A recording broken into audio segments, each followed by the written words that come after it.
Welcome to Facts TV News, where everything is true. Headless body of missing taxi operator found in St. James. The headless body of a missing elderly taxi operator from Long Bay, St. James has been found. Leslie Harding, 74, was reported missing on February 1. His body was found in bushes in Greenwood, also in St. James. Residents alerted the police that an odor was coming from the bushes along a dirt track which leads to the Greenwood Great House. Upon investigation, the decomposing headless body of the taxi operator was found. The man's head, dentures and glasses were found nearby. The police say robbery is believed to be the motive. Details on operation that led to death of one of the country's most wanted. Police are reporting that an AK-47 was reported recovered following a gun battle that led to the death of one of Jamaica's most wanted, Andre Hines, otherwise called Bonnie, on Saturday. Reports are that Hines was fatally shot during a confrontation with the police in Bluefields, Westmoreland. The high-power rifle, with 2 magazines and several rounds, were seized after the confrontation. Hines, who was associated with the notorious Delete gang, was wanted for multiple cases of murder, shooting and arson, as well as other crimes. Preliminary reports are that shortly before midday, the Westmoreland police were on operation in the area when men dressed in army fatigue were seen walking around with guns. The men engaged the police in a firefight and Hines was shot. Hines was among the more than 80 wanted men recently published by the police. He is from Savannah Lamar in the parish. However, intelligence indicates that he fled the area at the declaration of a zone of special operations. Investigators believe that he was hiding in the hills of Bluefields in a hunt with 2 other men, Devani Bennett, otherwise called Santa or Dub, and Moses Ramsey. Investigators believe that Bennett and Ramsey were present at the time of the incident, but they escaped. The police are urging Bennett and Ramsey to turn themselves into the nearest police station immediately. Additionally, we urge the public to report any suspicious people or activity to the police by calling Crime Stop at 311, the Police 119 emergency number, the Criminal Investigations Branch headquarters at 876-929-9256, or the nearest police station. Commissioner of Police Major General Anthony Anderson provided an update on the Zone of Special Operations in Westmoreland.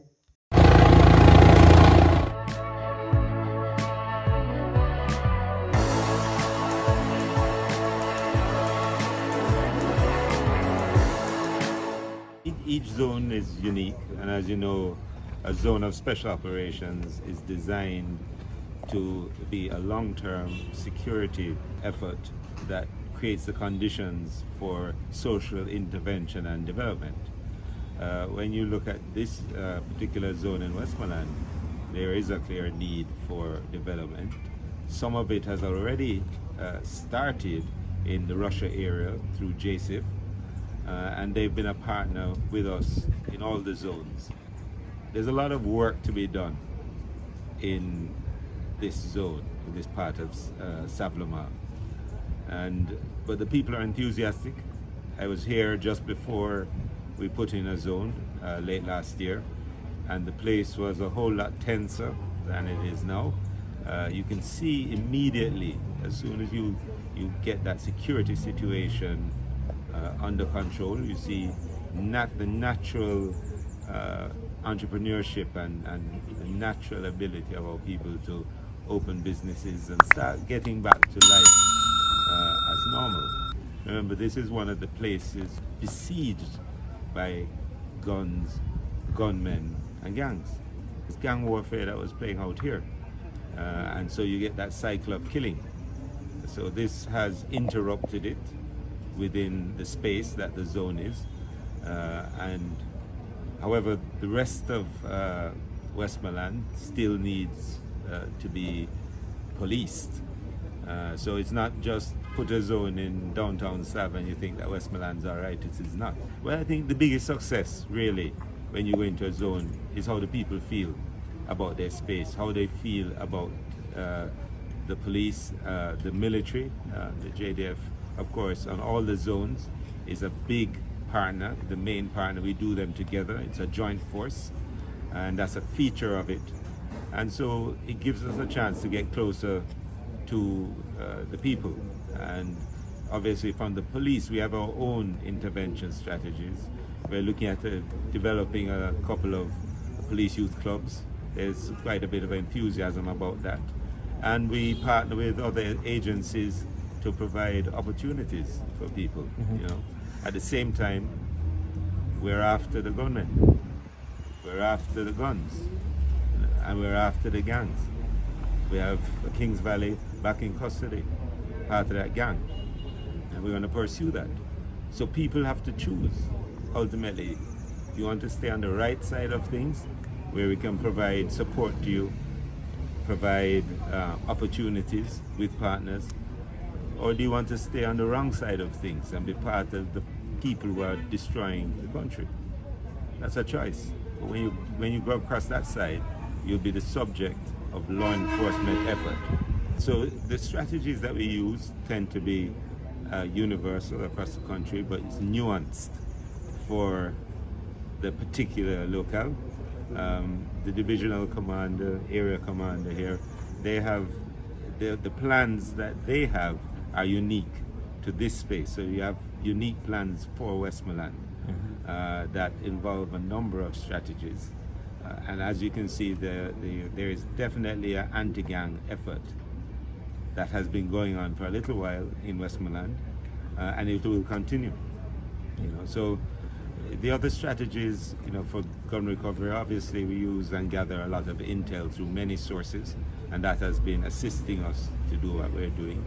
And we have some very interesting cases here, and some of them linked outside of Westmoreland, obviously, because the nature of these criminal networks with these gangs, with these gunmen, is that they collude, they meet, they survey the internet, they do various things to make sure they can move around and do their criminal activities. We are aware of this. We are interrupting this. We are after them. So those people who are on the wanted list that we put out, who are from here, turn in yourself. We are getting this result because of these strategies.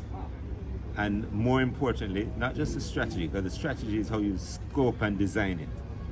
It's really the work.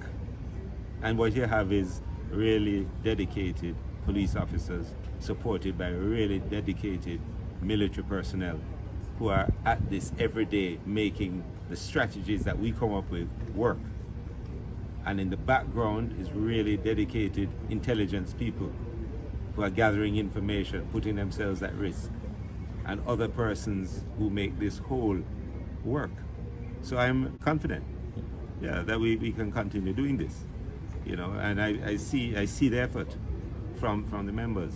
You know, they are pushing. We're seeing pretty good levels of morale. What I see is persons who have bought into the mission, who are willing to extend themselves and push even though there are challenges and difficulties. And that is what we see. And, you know, I can say to them that from my own perspective and the work and the interaction and the lobbying that I've been doing, that things will get better.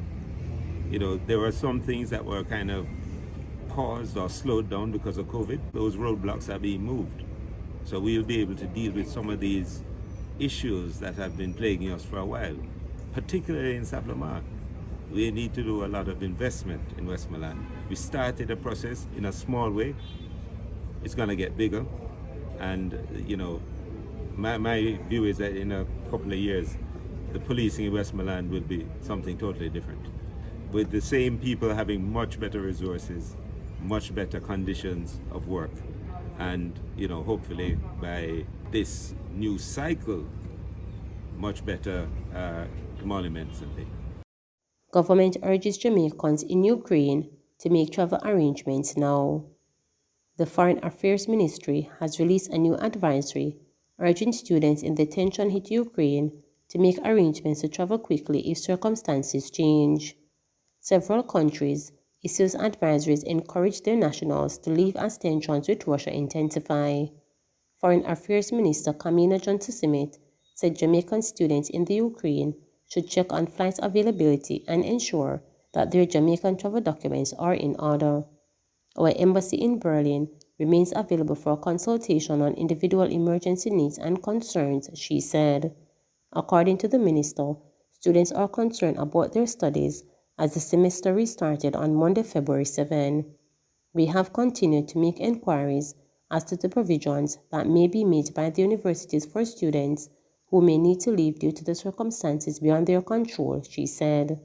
Johnson Simit said the university at which most of the Jamaican students are registered reported that there is calm continuation of education, but as circumstances change, the students will be notified of any adjustment in timetable and modality of study.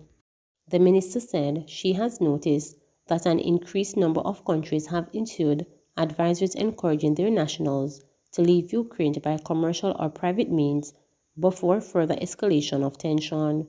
She also said the Jamaican government continues to engage with its partners to ensure it has the clear facts and is aware of the rapidly changing circumstances in the region. Please remember to subscribe, like, share, and click the notification bell for daily updates.